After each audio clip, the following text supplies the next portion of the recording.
my dear students, welcome to our channel NCERT शिक्षक। I am प्रभावी मिश्रा। आज हम क्लास 8 का साइंस का chapter number 4 combustion and flame पढ़ेंगे। तो चलिए स्टार्ट करते हैं। देखिए, हम डिफरेंट पर्पस के लिए डिफरेंट फ्यूल्स का यूज करते हैं, जैसे कि काऊ डंग है जिसका उपले या कंडे बना करके हम यूज करते हैं, would, charcoal, petrol, diesel, kerosene, ये सारे के सारे फ्यूल्स ही तो हैं और डिफरेंट पर्पस के लिए हम डिफरेंट फ्यूल का यूज करते हैं। अच्छा, जब हम कोई कैंडल जलाते हैं या फिर कोई भी फॉसिल फ्यूल का कंबशन होता है तो आपको उन दोनों में कभी आपने कोई डिफरेंस नोटिस किया है? आपको याद आ रहा होगा कि जब भी कोई कैंडल जलती है तो वो फ्लेम के साथ जलती है ना, लाइट भी प्रोड्यूस करती है। और जब भी कोई फॉसिल फ्यूल लाइक कोल है, पेट्रोल, डीजल, तो ये जो ये फॉसिल फ्यूल्स हैं, जब ये जलते हैं तो ये हीट तो प्रोड्यूस करते हैं, हीट एनर्जी प्रोड्यूस करते हैं, बट मोस्टली ये लाइट नहीं प्रोड्यूस करते हैं ना, ये विदाउट फ्लेम बर्न होते हैं। तो ये डिफरेंस है कि जो फॉसिल फ्यूल्स होते हैं उनके जलने में और किसी कैंडल के बर्न होने में। अब आपको याद आ रहा होगा, आपने क्लास 7th में एक एक्सपेरिमेंट किया था, उसमें आपको मैग्नीशियम रिबन को बर्न करना था, है ना। तो जब आपने मैग्नीशियम रिबन को बर्न किया था तो काफी सारी लाइट प्रोड्यूस हुई थी और हीट प्रोड्यूस हुई थी। उस रिएक्शन में जो मैग्नीशियम था उसने ऑक्सीजन के साथ में रिएक्ट करके मैग्नीशियम ऑक्साइड बनाया था और साथ ही साथ हीट और लाइट एनर्जी के फॉर्म में प्रोड्यूस हुई थी। तो सेम इसी तरह से जब भी कोई कोल या कोई भी मतलब फ्यूल जब बर्न होता है, अब जैसे कि आप कोल का एग्जांपल ले लीजिए, कोल क्या है, वो कार्बन है ना, उसमें कार्बन की मात्रा बहुत ज्यादा होती है। तो जब कोल ऑक्सीजन के साथ में रिएक्ट करता है तो वो कार्बन डाइऑक्साइड प्रोड्यूस करता है और हीट प्रोड्यूस करता है, ठीक है। तो कंबशन के लिए जो ऑक्सीजन है वो बहुत ही ज्यादा जरूरी है। आइए हम कंबशन की डेफिनेशन देख लेते हैं। कंबशन को हम हिंदी में दहन कहते हैं, ठीक है। दहन मतलब किसी भी चीज में आग लगना। तो कंबशन क्या होता है? A chemical process in which a substance reacts with oxygen to give off heat, light और both is called as combustion. Combustion एक केमिकल प्रोसेस है जिसमें कोई भी सब्सटेंस ऑक्सीजन के साथ रिएक्ट करके, यहाँ पे ये ऑक्सीजन बहुत इंपॉर्टेंट है, ऑक्सीजन के साथ में रिएक्ट करके वो हीट प्रोड्यूस करता है और कई बार वो लाइट भी प्रोड्यूस करता है या वो दोनों भी चीजें प्रोड्यूस कर सकता है, ठीक है। मेनली हीट प्रोड्यूस करता है। तो इस प्रोसेस को हम कंबशन कहते हैं। The substance that undergoes combustion is said to be combustible. ऐसे सब्सटेंस जो ऑक्सीजन के साथ में रिएक्ट करके कंबशन मीन्स दहन करते हैं, तो ऐसे सब्सटेंसेस को हम कंबस्टिबल कहते हैं। It is also called a fuel, और इसे हम फ्यूल भी कहते हैं, जैसे कि वुड है, कोल है, पेट्रोल, डीजल, ये सारी ये चीजें ऑक्सीजन के साथ में रिएक्ट करके कंबशन करती हैं। फ्यूल में भी सॉलिड, फ्यूल कोई सॉलिड भी हो सकता है, कई सारे आपको एग्जाम्पल्स पता है लाइक कोल, वुड, या लिक्विड भी हो सकता है जैसे कि डीजल, पेट्रोल, केरोसिन, या फिर गैस भी हो सकता है जैसे कि CNG, coal gas, natural gas का ही तो एक फॉर्म है सीएनजी। तो ये सारे फ्यूल के एग्जांपल्स हैं। आपको इसी चैनल पे शॉर्ट्स में एक एक्सपेरिमेंट मिल जाएगा जिसमें मैंने आपको दिखाया है कि एयर कंबशन के लिए बहुत जरूरी होती है, ठीक है, आवश्यक होती है। तो आप वहां से शॉर्ट वीडियो से आप देख लीजिएगा वो experiment. Air is necessary for combustion, air combustion के लिए बहुत जरूरी है। अच्छा, आप सोचिए हमारी बॉडी का फ्यूल क्या है? हमारी बॉडी को भी तो अलग अलग काम करने के लिए एनर्जी चाहिए, जैसे कि गाड़ी को चलने के लिए एनर्जी चाहिए, वो डीजल या पेट्रोल से मिलती है। तो हमारी बॉडी को जो एनर्जी चाहिए वो हमें कहाँ से मिलेगी? हमें फूड से मिलती है ना, फूड हम खाते हैं और उसी से ही हमें वो एनर्जी मिलती है। अगर आपको 2 दिन खाना ना मिले तो हमें वीक सा फील होने लगता है ना। तब आपसे 5 किलो गेहूं की बोरी अगर छत तक का चढ़ाने को बोल दी जाए तो आपको बहुत वीक सा फील होगा, है ना। तो जो फूड होता है वो हमारी बॉडी का फ्यूल है और वो भी ऑक्सीजन के साथ में रिएक्ट करके, जो ऑक्सीजन हम इनहेल करते हैं ना सांस लेने में, तो उस ऑक्सीजन के साथ में हमारा फूड रिएक्ट करता है और वो हीट प्रोड्यूस करता है और एनर्जी प्रोड्यूस करता है। उसी एनर्जी का हम अपने डिफरेंट पर्पस के लिए यूज करते हैं। ठीक है। अच्छा देखिए, कभी आप चारकोल को तवे पर रख करके ऐसे बर्न कर दीजिए, ठीक है, और फिर जब वो जलने लगे फिर उसको ग्लास जार से या किसी भी चीज से आप पूरा ढक दीजिए जिससे उसके अंदर एयर ना पहुंच पाए। तो क्या होगा, थोड़ी देर बाद में वो बुझ जाएगा। और मैंने एक कैंडल वाला एक्सपेरिमेंट आपको करके दिखाया है, तो उससे आपको ये पता लगता है कि एयर कंबशन के लिए बहुत जरूरी होती है। अच्छा, आपके सामने अगर किसी भी पर्सन के कपड़ों को आग पकड़ ले तो आपको सबसे पहले क्या याद आता है? आप सबसे पहले कोई ब्लैंकेट ढूंढते हैं ना, और ब्लैंकेट से उसको पूरी तरीके से कवर करने की कोशिश करते हैं। तो ऐसा क्यों किया जाता है बेटा? जब ब्लैंकेट होता है वो थोड़ा सा मोटा होता है और उससे अगर हम किसी पर्सन को पूरी तरीके से कवर कर देंगे तो वो जो ऑक्सीजन है, जो एयर है, वो नहीं जा पाएगी अंदर, है ना। तो उसकी वजह से क्या होगा, जब ऑक्सीजन और बॉडी या उस क्लोथ्स के बीच में जो एयर की सप्लाई है, ऑक्सीजन की सप्लाई है, वो जब कट हो जाएगी ब्लैंकेट की वजह से तो आग बुझ जाती है ना। तो इससे भी आपको पता लगता है कि एयर बहुत जरूरी है कंबशन के लिए। जो सन है उसको भी तो देखते हैं कि उसमें से भी कितनी सारी हीट और कितनी सारी लाइट प्रोड्यूस हो रही है। तो वहां पे ऐसा कैसे होता है?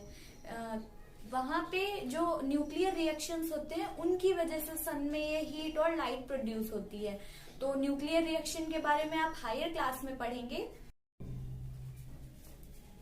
इन the sun heat and light are produced by nuclear reactions. मैंने वही पॉइंट यहाँ पे लिख दिया है। आपकी बुक में ये एक टेबल बनी हुई है, आप उसी टेबल में पेंसिल से टिक कर लीजिए, ठीक है। इधर मैंने मटेरियल्स के नेम्स लिखे हैं और यहाँ पे हमें बताना है कि ये चीज कंबस्टिबल है या नॉन कंबस्टिबल है, ठीक है। ये आग पकड़ लेती है या नहीं पकड़ती है। वुड हमें पता ही है ये कंबस्टिबल है। पेपर ये भी कंबस्टिबल है। आयरन नेल ये नॉन कंबस्टिबल है, ठीक है। केरोसिन ऑयल ये कंबस्टिबल है। स्टोन पीस नॉन, ठीक है। स्ट्रॉ ये भी कंबस्टिबल है, दहनशील है। चारकोल भी है, मैचस्टिक भी है। ग्लास ये नॉन कंबस्टिबल है, ठीक है। आप चाहे तो यहाँ पे क्रॉस क्रॉस लगा सकते हैं। वैसे इतने से ही आपको समझ आ गया होगा। आपकी इस टेबल में 3 चीजें ऐसी हैं जो नॉन कंबस्टिबल हैं। देखिए, आप सबने देखा ही है कि जो भुट्टे वाले होते हैं वो अंगीठी में बराबर फैन से ऐसे हवा करते रहते हैं ना, जिससे उसको एयर की सप्लाई होती रहे और कोल प्रॉपर जलता रहे। और आपने ये भी देखा है कि जो हवन कुंड होते हैं उसमें नीचे की तरफ कई सारे होल्स बने होते हैं। वो भी इसीलिए होते हैं कि उसमें एयर पास होती रहे और जिससे कंबशन प्रॉपर हो सके। जिन हवन कुंड में ऐसे होल्स नहीं बने रहते हैं तो समिधा को भी इस तरीके से एडजस्ट किया जाता है, इस तरीके से लगाई जाती है कि उसमें एयर सफिशिएंट मात्रा में पहुंच सके। तो ये भी आपको दिखाता है कि एयर कितनी जरूरी है कंबशन के लिए। देखिए, आप फॉरेस्ट फायर मींस जंगल की आग, जिसे हम दावानल कहते हैं, तो उसके बारे में तो आप जानते ही हैं। कई सारे रीजंस होते हैं। कई बार क्या होता है कि जब ज्यादा गर्मी पड़ रही होती है तो उसकी वजह से भी, क्योंकि जंगल में बहुत सारी सूखी पत्तियां हैं, टहनियां हैं, सूखी लकड़ियां हैं, ये सारी चीजें प्रेजेंट होती हैं। तो जब ज्यादा हीट पड़ रही होती है, ज्यादा गर्मी पड़ रही होती है, तब भी वो चीजें आग पकड़ लेती हैं, है ना। तो ऐसा क्यों होता है अभी मैं आपको समझाऊंगी। और कई बार क्या होता है, हम लोगों की लापरवाही की वजह से भी, जैसे हम लोग पिकनिक मनाने के लिए गए और वो जो बोन फायर होती है उसको कई बार फॉरेस्ट से लीव करते वक्त हम लोग जो बोन फायर है उसे प्रॉपरली नहीं बुझाते हैं। तो अगर वो जरा सी भी चिंगारी रह गई तब भी वो आग पकड़ लेती है। कई बार लाइटनिंग वगैरह की भी वजह से फॉरेस्ट फायर हो जाती है, जो बहुत ही ज्यादा डेंजरस है। कई सारे प्लांट्स को, पूरा पूरा जंगल या पूरा पूरा वहां पे रहने वाले जानवरों को तबाह कर देती है। और कई बार वहां के जो नेटिव्स हैं आसपास के, उन लोगों को भी बहुत सारी प्रॉब्लम्स होती हैं। तो हमें कुछ चीजों का ध्यान रखना चाहिए। अच्छा देखिए, आपने देखा है कि जैसे ही आप किसी पेपर को माचिस की तीली से जलाते हैं वो तुरंत से आग पकड़ लेता है ना, तुरंत से वो कंबस्ट हो जाता है। और यही चीज अगर आप किसी लकड़ी में आग लगा रहे हैं तो क्या होता है, कई बार वो टाइम लेती है ना, कई बार हमें पेपर का यूज करना पड़ता है या फिर वो थोड़ा सा टाइम ले लेती है ना। केरोसिन ऑयल का या हम लोग कैम्फर वगैरह का यूज करते हैं लकड़ी जलाने के लिए। तो ऐसा क्यों होता है, पेपर क्यों इतनी जल्दी आग पकड़ लेता है और जबकि वुड क्यों इतना टाइम लेती है? क्योंकि इन दोनों को अलग अलग टेम्परेचर चाहिए कंबस्ट होने के लिए, आग पकड़ने के लिए। ठीक है, तो लकड़ी पहले हीट होगी और उस टेम्परेचर तक पहुंचेगी जिस टेम्परेचर पे वो जलना शुरू हो जाए। ठीक है, तो पहले वो हीट होगी और हीट होने के बाद में जब जैसे ही उसका वो टेम्परेचर पहुंच जाएगा तो वो तुरंत से आग पकड़ लेती है। तो आइए देखते हैं। Ignition temperature, the lowest temperature at which a substance catches fire is known as ignition temperature. Ignition temperature वो लोवेस्ट टेम्परेचर होता है जिस टेम्परेचर पर पहुंचते ही कोई चीज आग पकड़ लेती है। ठीक है, जैसे अभी हमने क्या देखा था, वुड और मैचस्टिक का, पेपर का एग्जाम्पल देखा था ना। तो पेपर का जो लोवेस्ट टेम्परेचर यानी पेपर का जो इग्निशन टेम्परेचर है वो बहुत ही ज्यादा लो होता है। तो जैसे ही उसको हल्की सी भी हीट मिली उसका वो इग्निशन टेम्परेचर तक पहुंच गया और उसने तुरंत से आग पकड़ ली। लेकिन जो वुड होती है उसका इग्निशन टेम्परेचर थोड़ा सा पेपर की अपेक्षा हाई होता है। ठीक है, तो पहले वो हीट होगी और हीट होकर के वो उस लोवेस्ट टेम्परेचर तक पहुंचेगी। तो जैसे ही वो इग्निशन टेम्परेचर तक पहुंच पाएगी वो तुरंत से आग पकड़ लेती है। अब आपको ये डिफरेंस क्लियर हो गया होगा। और आपने ये भी देखा है कि जो मैच स्टिक्स होती हैं तो वो रूम टेम्परेचर पे खुद से आग नहीं पकड़ती हैं, है ना। उसे हमें पहले मैच बॉक्स की साइड से हम पहले उसे रब करते हैं। तो और रब करने से क्या होता है, फ्रिक्शन की वजह से जो हीट प्रोड्यूस होगी तो वो उस मैचस्टिक का टेम्परेचर रेज कर देगी। ठीक है, तो जैसे ही वो इग्निशन टेम्परेचर पे पहुंचेगी वो तुरंत आग पकड़ लेती है। अब देखिए यहाँ पे मैचस्टिक का नेम आया है तो मैं मैचस्टिक के बारे में भी थोड़ा सा बता दे रही हूँ। मैचस्टिक का इतिहास बहुत पुराना है, लगभग 5000 सालों पहले एंशियंट इजिप्ट में जो पाइन वुड होती है ना उसके बहुत स्मॉल स्मॉल पीसेस कट कर लिए जाते थे और उन्हें सल्फर में डिप करके एज अ मैचस्टिक यूज किया जाता था। आपको पता ही है कि जो सल्फर होता है वो बहुत ही ज्यादा रिएक्टिव होता है ना, तो उसका यूज किया जाता था सल्फर में डिप करके और उस पाइन वुड को जलाते थे, तो वो एज अ मैचस्टिक यूज किया जाता था। अब ये जो ये मॉडर्न सेफ्टी स्टिक्स हैं इनको लगभग 200 इयर्स पहले डेवलप किया गया था। देखिए जब शुरू में मॉडर्न सेफ्टी स्टिक्स डेवलप की गई तो उसके जो मैचस्टिक होती है मतलब किसी भी एक कोई सुटेबल वुड ले लेते थे, उसकी पतली पतली स्टिक्स कट करते थे और उसका जो हेड होता था उस पे एक मिक्सचर अप्लाई करते थे। वो मिक्सचर बना होता था एंटीमनी ट्राइसल्फाइड, पोटेशियम क्लोरेट और व्हाइट फॉस्फोरस का। ठीक है, फॉस्फोरस, सल्फर, इन सब का जो इग्निशन टेम्परेचर होता है वो बहुत ज्यादा लो होता है ना। हमने पढ़ा भी था जब मैं आपको मेटल एंड नॉन मेटल की प्रॉपर्टीज पढ़ा रही थी, तो हमने ये पढ़ा भी था कि ये एयर के कांटेक्ट में आते ही आग पकड़ लेते हैं ना। तो उसके इग्निशन टेम्परेचर को थोड़ा सा बढ़ाने के लिए ये मिक्सचर अप्लाई किया जाता था। खाली अगर फॉस्फोरस होगा तो वो तो तुरंत ही बर्न हो जाएगा रूम टेम्परेचर पे भी, तो इसीलिए ये मिक्सचर अप्लाई किया जाता था और उसके साथ साथ थोड़ा सा स्टार्च और ग्लू का भी यूज किया जाता था। तो वो मिक्सचर मैचस्टिक के हेड पे अप्लाई करते थे। ठीक है, और फिर उसको जब भी किसी रफ सरफेस से रब किया जाता था तो फ्रिक्शन की वजह से जो हीट प्रोड्यूस होती थी तो उस हीट की वजह से जो वो मिक्सचर लगा हुआ है वो मिक्सचर अपने इग्निशन टेम्परेचर तक पहुंच जाता था और तुरंत ही वो जल जाती थी मैचस्टिक। अब जो सेफ्टी स्टिक्स आने लग गई है मार्केट में तो अब क्या होता है, जो मैचस्टिक का जो हेड होता है उस पे सिर्फ और सिर्फ एंटीमनी ट्राइसल्फाइड और पोटेशियम क्लोरेट ही अप्लाई किया जाता है। ठीक है, और वो रबिंग सरफेस होती है जिसपे हम लोग रब करते हैं वहां पे पाउडर्ड ग्लास और रेड फॉस्फोरस का यूज किया जाता है। अब ऐसा क्यों किया गया, देखिए वो व्हाइट फॉस्फोरस होता है वो बहुत ही ज्यादा डेंजरस होता है। तो जिस भी फैक्ट्री में जो वर्कर्स होते थे उनको बहुत ज्यादा नुकसान होता था और कई बार जो यूजर्स होते थे उनको भी बहुत नुकसान हो जाता था। वो अपने आप ही फायर कैच कर लेता था, है ना। कई बार ऐसा ऐसे केसेस आए थे। तो इसी वजह से अब स्टिक होती है, उस पर सिर्फ और सिर्फ पोटेशियम क्लोरेट और एंटीमनी ट्राइसल्फाइड का मिक्सचर अप्लाई करते हैं, और जो रबिंग सरफेस होती है वहां पे पाउडर्ड ग्लास और बहुत ही कम मात्रा में रेड फॉस्फोरस का यूज किया जाता है। जो रेड फॉस्फोरस होता है ना, वो बहुत ही कम डेंजरस होता है, ठीक है। और उसको ग्लास पाउडर के साथ क्यों मिक्स किया गया है? उसका इग्निशन टेम्परेचर बढ़ाने के लिए, है ना, क्योंकि फॉस्फोरस, वरना अगर खाली फॉस्फोरस होगा तो वो एयर के कांटेक्ट में आते ही बर्न हो जाएगा। इसीलिए वो मिक्सचर अप्लाई करते हैं और बहुत ही कम मात्रा में फॉस्फोरस रखते हैं। फिर क्या होता है, जब हम वो मैच स्टिक को रब करते हैं तो वो रेड फॉस्फोरस है, वो थोड़ा सा रेड फॉस्फोरस तुरंत व्हाइट फॉस्फोरस में कन्वर्ट हो जाता है, ठीक है। और वो व्हाइट फॉस्फोरस पोटेशियम क्लोरेट के साथ में रिएक्ट करके तुरंत से बहुत सारी हीट प्रोड्यूस करता है, और वो हीट एंटीमनी ट्राइसल्फाइड का टेम्परेचर राइज कर देती है, जिसकी वजह से वो इग्निशन टेम्परेचर पे पहुंचते ही इग्नाइट हो जाता है और आग जल जाती है, ठीक है। आई होप आपको ये प्रोसेस पूरा समझ आ गया होगा। अब देखिए, यही चीज मैंने लिखी हुई भी है। These days, head of the safety match contains only antimony trisulfide and potassium chlorate, ठीक है। इसको आप अंडरलाइन कर लीजिए। पहले क्या होता था, इसके साथ साथ व्हाइट फॉस्फोरस का भी मिक्सचर यूज किया जाता था, है ना, और थोड़ा सा स्टार्च और ग्लू, इन सबको सीधे मैच स्टिक के हेड पे यूज कर देते थे। लेकिन अभी हेड पे सिर्फ antimony trisulphide and potassium chlorate ही अप्लाई करते हैं। Rubbing surface has powdered glass and a little red phosphorus, ठीक है।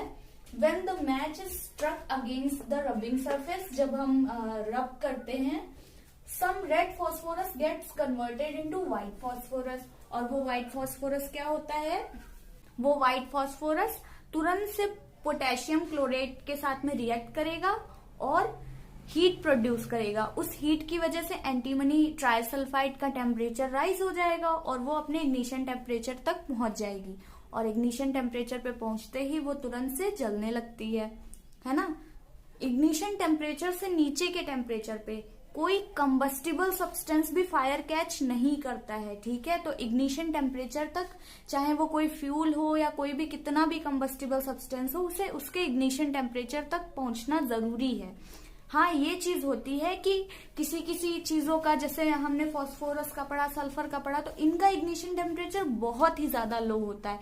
इतना लो होता है कि वो एयर के कांटेक्ट में आते ही आग पकड़ लेते हैं, ठीक है। और कुछ का बहुत ज्यादा हाई होता है। अच्छा, आपने केरोसिन ऑयल, ये जो मिट्टी का तेल होता है, इसे कभी रूम टेम्परेचर पे अपने आप से आग पकड़ते हुए देखा है कि ऐसे ही रखा हुआ है और अपने आप से जलने लग गया?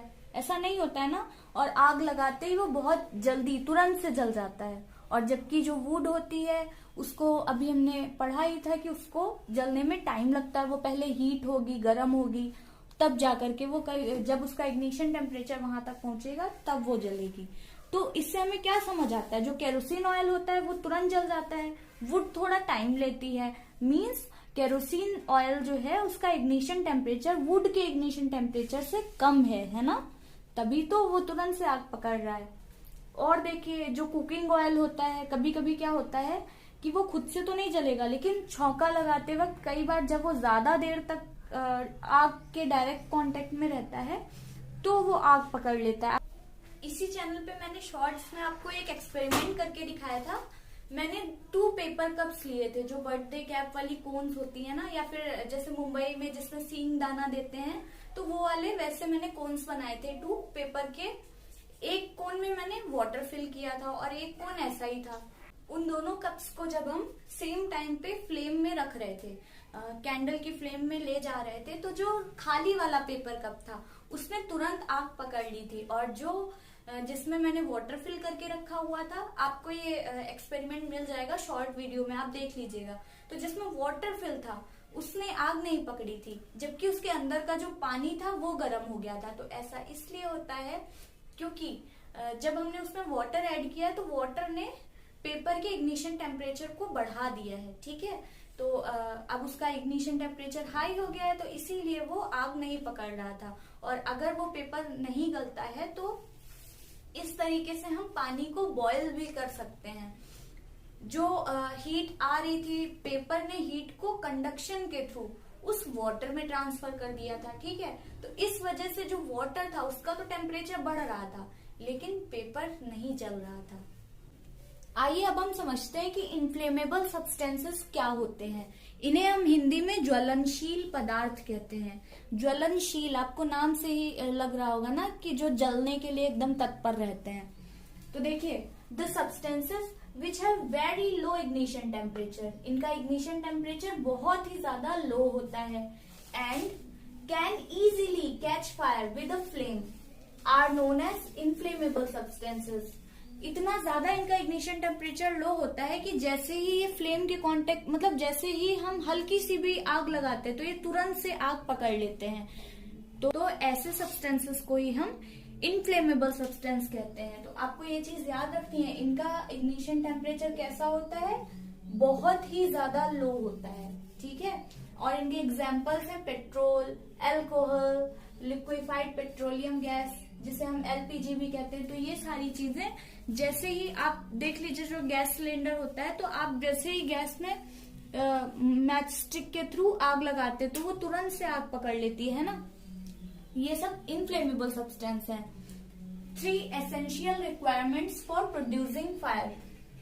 फायर को प्रोड्यूस करने के लिए 3 जो रिक्वायरमेंट्स हैं, अब आप समझ ही गए होंगे क्या क्या होती है। फ्यूल फर्स्ट है, फ्यूल तो होना ही चाहिए वरना आग क्या चीज पकड़ेगी, ठीक है।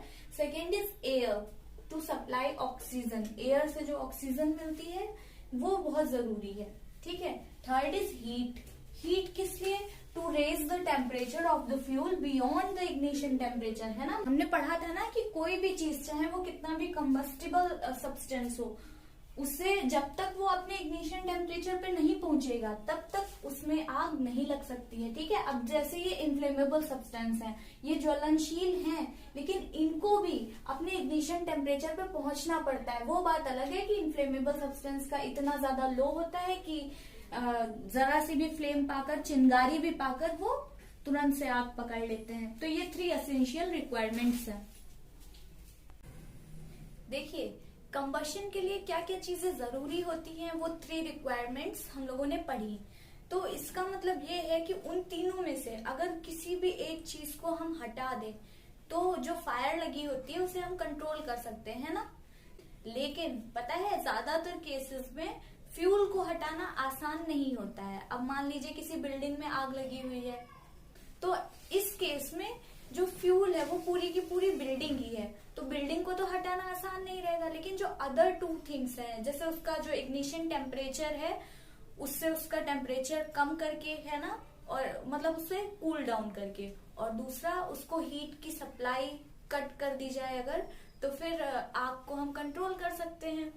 जब भी कहीं पे आग लगती है तो सबसे पहला जो हमारा स्टेप होना चाहिए वो ये कि हमें फायर ब्रिगेड को तुरंत कॉल कर देनी चाहिए।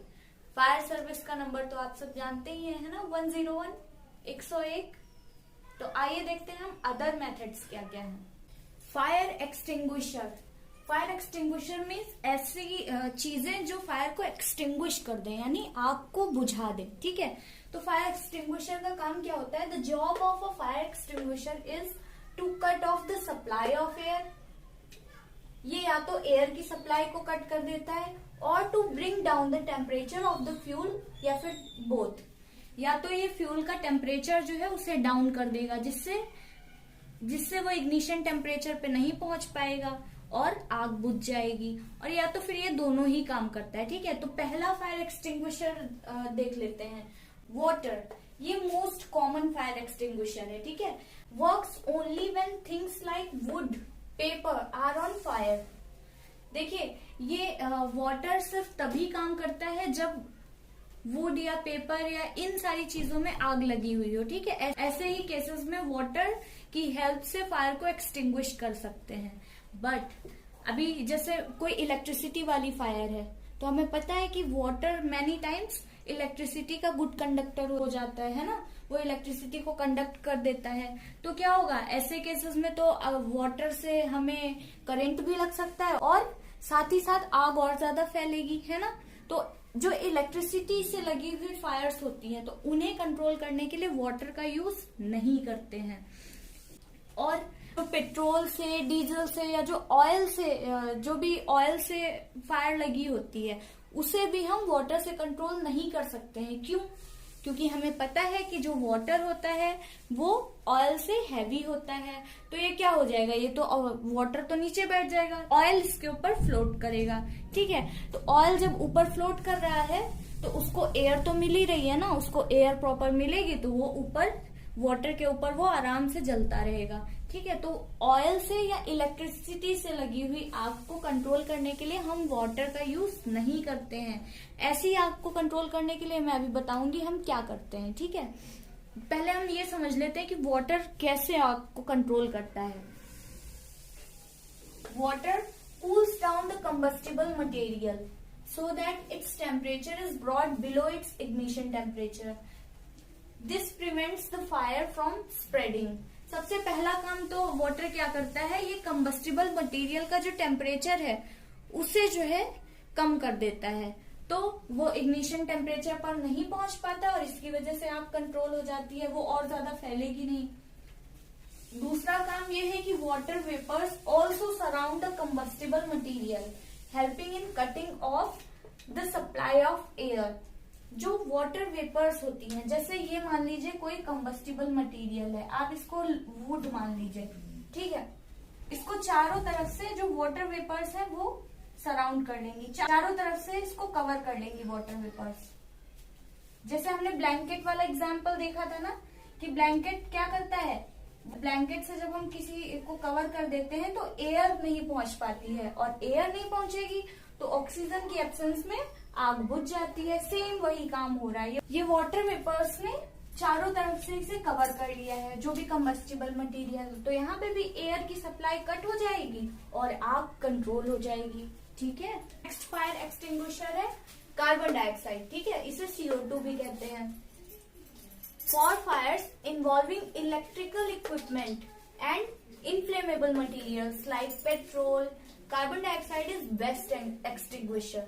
ठीक है, जो इलेक्ट्रिसिटी से लगी हुई आग है उसे बुझाने के लिए, या फिर जो ऑयल वाली आग होती है उसे बुझाने के लिए हम कार्बन डाइऑक्साइड का यूज करते हैं। ठीक है, देखिए कार्बन डाइऑक्साइड जो होती है वो इलेक्ट्रिकल इक्विपमेंट को नुकसान नहीं पहुंचाती है, और ये एक नॉन मेटल है ना, कार्बन तो नॉन मेटल है, तो ये इलेक्ट्रिसिटी कंडक्ट भी नहीं करती है, तो इसलिए हमें करंट भी नहीं लगेगा और ये आग आसानी से बुझा देगी। दूसरी चीज, carbon dioxide is being heavier than oxygen covers the fire like a blanket. ये कार्बन डाइऑक्साइड जो होती है ये ऑक्सीजन से हैवी होती है, तो ये फायर को पूरी तरीके से घेर लेती है। ये एक तो बहुत तेजी से स्प्रेड होती है। ठीक है, और ये पूरा फैल करके ब्लैंकेट की तरह कवर कर लेगी। तो ब्लैंकेट की तरह जब कवर कर लेगी तो जो एयर की सप्लाई है वो कट हो जाएगी और जो आग है वो कंट्रोल हो जाएगी। ठीक है, बेटा ये वाला पॉइंट आप यहाँ लिख लीजिएगा, मैं गलती से नीचे लिख गई हूँ। It also brings down the temperature of fuel, और ये फ्यूल को इग्निशन टेम्परेचर पर भी पहुंचने से रोकता है। ये फ्यूल का जो है टेम्परेचर कम कर देगा। ठीक है, उसे कूल कर देगा, तो भी आग कंट्रोल हो जाती है। Carbon dioxide can be stored at high pressure as a liquid in cylinders. आपने देखा होगा कि हर जगह पे, चाहे कोई भी पब्लिक प्लेस हो या कई घरों में भी फायर एक्सटिंग्विशर वाले सिलेंडर्स लगे रहते हैं ना, तो उसके अंदर जो कार्बन डाइऑक्साइड है उसे बहुत ही हाई प्रेशर पे लिक्विड फॉर्म में स्टोर करके रखते हैं। ठीक है, तो ये भी इसका एक बहुत अच्छा बेनिफिट है कि इसको हम स्टोर करके रख लेते हैं सिलेंडर्स में, आसानी रहती है। अब देखिए, अगर हमारे पास ना वाटर अवेलेबल हो ना कार्बन डाइऑक्साइड अवेलेबल हो, तो एक और तरीका होता है जिससे हम आग को कंट्रोल कर सकते हैं। अगर हम आग के पास में सोडियम बाइकार्बोनेट यानी बेकिंग सोडा या फिर पोटेशियम बाइकार्बोनेट छिड़क दें, तो ये भी कार्बन डाइऑक्साइड प्रोड्यूस करेगा और उससे भी आग जो है वो कंट्रोल हो जाएगी। आइए अब हम देखते हैं टाइप्स ऑफ कंबशन। ठीक है, ये मेनली 2 टाइप का होता है। First is rapid combustion and next is spontaneous combustion. देखिए, रैपिड का मतलब ये होता है जो बहुत तेजी से हो। ठीक है, और स्पॉन्टेनियस का मतलब जो अचानक से हो जाए। ठीक, तो देखते हैं रैपिड कंबशन क्या होता है। The combustion in which large amount of heat and light are released in a very short span of time. देखिए, आपने देखा ये जो जब भी आप किसी गैस स्टोव या केरोसिन स्टोव के पास में माचिस की तीली जलती हुई लेकर के जाते हैं तो वो कितनी तेजी से आग पकड़ लेता है ना तुरंत। तो यही होता है रैपिड कंबशन, जिसमें बहुत ही शॉर्ट पीरियड ऑफ टाइम में वो तुरंत से आग पकड़ ले और बहुत लार्ज अमाउंट में हीट और लाइट को प्रोड्यूस करे। ठीक है, इसका एग्जांपल है combustion of LPG, a candle और अ स्पिरिट लैम्प। ठीक है, तो इनमें जो है रैपिड कंबशन होता है। और स्पॉन्टेनियस मैंने बताया जो अचानक से हो जाए। The type of combustion in which a material suddenly burst into flames without the application of any apparent cause। मतलब कोई भी बिना किसी रीजन के अचानक से अगर कोई भी चीज कंबस्ट हो जाए, ठीक है, वही होता है स्पॉन्टेनियस कंबशन। अगर आपको ये डेफिनेशन नहीं समझ आ रही है तो आप ये भी लिख सकते हैं, the combustion that occurs without the application of an external heat source. यानी हम इसके पास में माचिस की तीली लेकर के नहीं गए हैं, कोई भी एक्सटर्नल हीट सोर्स ले जाए बिना ही उसमें अचानक से हीट पकड़ लिया है। और ये कैसे होता है? It occurs by self heating, अपने आप से ही सेल्फ हीटिंग के द्वारा ये होता है। ठीक है, इसके एग्जांपल्स दिए हुए हैं यहाँ पे। फॉस्फोरस, फॉस्फोरस तो हमें पता ही है, sodium which burn in air at room temperature. ये मैंने आपको मेटल्स और नॉन मेटल्स पढ़ाते टाइम भी बताया था कि फॉस्फोरस है, सोडियम है, पोटेशियम भी होता है। तो ये रूम टेम्परेचर पे एयर के कांटेक्ट में आते ही एकदम से बर्न हो जाते हैं, वो स्पॉन्टेनियस कंबशन होता है। और spontaneous combustion of coal dust. देखिए, कोयला जो होता है वो हमें पता है कि वो इन्फ्लेमेबल सब्सटेंस है ना, ज्वलनशील पदार्थ है। तो ज्वलनशील पदार्थों का जो इग्निशन टेम्परेचर होता है वो बहुत ही ज्यादा लो होता है। अब देखिए, जब कोल का इतना लो होता है तो जो कोल डस्ट है वो तो बहुत ही स्मॉल पार्टिकल्स है ना। अब इतने स्मॉल पार्टिकल्स हैं तो उनका इग्निशन टेम्परेचर और भी ज्यादा कम होता है। तो वो अपने आप ही, जैसे ज्यादा गर्मी में अपने आप ही हीट हो गए और तुरंत वो उसमें स्पॉन्टेनियस कंबशन देखने को मिल जाता है, आग पकड़ लेते हैं। कई बार कोल डस्ट के वजह से जो है कोल माइंस में कई डिजास्टर्स फायर्स लग चुकी हैं। ऐसे ही उसने अचानक से आग पकड़ ली और वो एक बड़ी आग के रूप में बन गई। और कई बार जो जंगलों में सूखी पत्तियां हैं, स्ट्रॉ हैं, वो सिर्फ सनलाइट से ही हीट होकर के आग पकड़ लेती हैं। तो ये होता है स्पॉन्टेनियस कंबशन, वो सेल्फ हीट हो जाते हैं। अब देखते हैं एक्सप्लोजन। एक्सप्लोजन का मतलब ये होता है कोई चीज अचानक से बर्स्ट होना साउंड के साथ में। ठीक है, तो वही होता है explosion. A sudden and extremely violent bursting, ये अचानक से होती है और बहुत ही ज्यादा वायलेंट सी बर्स्टिंग होती है। ठीक है, इसके एग्जांपल्स हैं, when a cracker is ignited a sudden reaction takes place with the evolution of heat, light and sound. आप देखिए, वो जो स्पॉन्टेनियस कंबशन था उसमें और एक्सप्लोजन में डिफरेंस है। आप यहाँ पे देख सकते हैं कि देखिए, जो स्पॉन्टेनियस कंबशन था उसमें कोई भी एक्सटर्नल मतलब हीट सोर्स हम नहीं यूज कर रहे थे, यानी हम माचिस की तीली वहां पे नहीं ले जा रहे थे। लेकिन एक्सप्लोजन में क्रैकर ऐसे खुद से नहीं दगते हैं। वो कैसे दगते हैं? या तो मतलब उन्हें हल्की सी भी चिंगारी मिल जाए, कहीं से भी हल्की सी भी चिंगारी मिल जाए तो वो एकदम से बर्स्ट हो जाते हैं, और या फिर हम लोग खुद आग लगाते हैं। ठीक है, एक तो ये डिफरेंस है। और दूसरा ये है कि एक्सप्लोजन में साउंड भी प्रोड्यूस होता है। ठीक है, एक्सप्लोजन में साउंड भी प्रोड्यूस होता है। तो इसका एग्जांपल तो क्रैकर्स ही है ना, कितने मतलब वायलेंट बर्स्टिंग होती है उनकी और अचानक से होती है। A large amount of gas formed in the reaction is liberated. Explosion में बहुत ही लार्ज अमाउंट में गैस भी रिलीज होती है। ठीक है, अब जैसे आपने देखा ही है, जब क्रैकर्स बर्स्ट होते हैं तो उसके साथ में बहुत सारी गैस भी रिलीज होती है ना। तो वही है कि एक्सप्लोजन में गैस भी बहुत सारी रिलीज होती है। अच्छा, आपको याद आ रहा होगा कि ये जो क्रैकर्स होते हैं इनमें इसमें क्या चीज यूज होती है जो एकदम से बर्स्ट हो जाती है? आपको याद आ रहा होगा कि हमने मेटल्स और नॉन मेटल्स वाले चैप्टर में पढ़ा था कि इसमें दो नॉन मेटल्स का यूज होता है। एक होता है फास्फोरस, दूसरा होता है सल्फर। इनका यूज किया जाता है क्रैकर्स में, ठीक है। अब आपकी बुक में एक टेबल बनी हुई है, आप वहीं पे पेंसिल से लिख लीजिए। मटेरियल्स के नेम्स दिए हैं और आपको ये बताना है कि वो फ्लेम फॉर्म करते हैं या नहीं करते हैं, ठीक है। देखिए, फ्लेम का मतलब होता है लौ, जो आग ऐसे जलती है ना, लौ वही होती है फ्लेम। कैंडल में तो हम सभी जानते हैं, हमने देखी ही है, तो इसको आप टिक कर दीजिए या ऐसे लिख लीजिए, फॉर्म्स फ्लेम। मैग्नीशियम रिबन, ये वाला एक्सपेरिमेंट आपने क्लास 7th में किया था, तो उसमें हमने देखा था कि लाइट वही लौ के फॉर्म में लाइट भी प्रोड्यूस हो रही थी। कैम्फर, जिसको हम कपूर या कर्पूर कहते हैं, ठीक है, तो इसमें भी कपूर जलते हुए भी हमने देखा है, ये भी फ्लेम फॉर्म करता है। केरोसिन स्टोव, ये भी फ्लेम फॉर्म करता है। चारकोल, देखिए चारकोल क्या है, ये फॉसिल फ्यूल है, तो मोस्टली जो फॉसिल फ्यूल्स है ना वो फ्लेम नहीं फॉर्म करते हैं। जैसे मैंने डीजल, पेट्रोल बताया था ना, तो मोस्टली, यहाँ पे मैंने मोस्टली यूज किया है, सारे नहीं लेकिन मोस्टली। तो जो चारकोल है ना, ये फ्लेम नहीं फॉर्म करता है, तो आप यहाँ पे क्रॉस लगा लीजिए या फिर लिख लीजिए डज नॉट फॉर्म फ्लेम। देखिए, जब भी कोयला जलता है तो ग्लो देता है वो, है ना, ग्लो होता है, आपको रेड रेड सा दिखेगा कि हाँ ये जल रहा है, लेकिन फ्लेम का मतलब होता है पूरा लौ के साथ में जलना, तो ये नहीं होता है चारकोल के बर्न होने पे। हमने कंबशन बहुत अच्छे से समझ लिया है। अब हम जो बचा हुआ पोर्शन है चैप्टर का, लाइक फ्लेम के टाइप्स और जो फ्यूल्स हैं और एसिड रेन वगैरह, जो भी बचा हुआ पोर्शन है वो हम पार्ट 2 में पढ़ेंगे। आई होप आपको कंबशन अच्छे से समझ आ गया होगा, लेकिन अब भी अगर आपको कोई भी डाउट है या कोई भी क्वेरी है तो आप मुझे कमेंट करिएगा।